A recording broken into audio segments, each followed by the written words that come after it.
Hi everyone. இப்போ நம்ம பார்க்கும்போது காதல் கவிதை. இந்த படம் பிரசாந்த் தான். 1998ல வந்திருக்கு.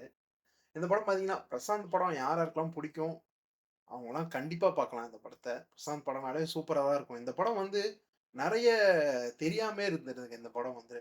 நானுமே இப்ப தான் பார்த்தேன் ரீசென்ட்டா. பிரசாந்த் படம்லாம் நான் நெறைய பார்த்துருக்கேன். ஆனா இந்த படம் நான் பார்த்ததே இல்ல.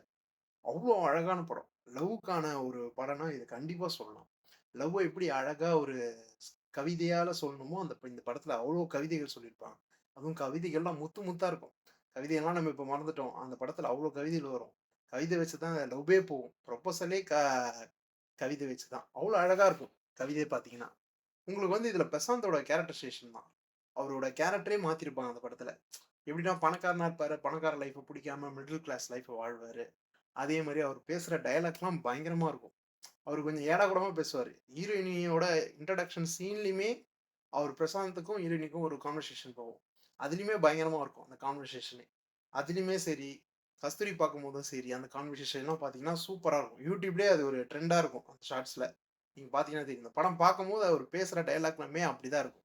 அதே மாரி மணிவண்ணனுமா சரி, மணிவண்ணன் தான் இதுல அப்பா. அவங்களுக்கு ஒரு ஒரு சின்ன சின்ன ஒரு கருத்தெல்லாம் வரும். அதெல்லாம் பார்க்கும்போது சூப்பரா இருக்கும் அந்த படத்துல. அவ்ளோ அழகா எடுத்து வச்சிருப்பாங்க. 2 1/2 மணி நேரம் படம். உங்களுக்கு போறதே தெரியாது.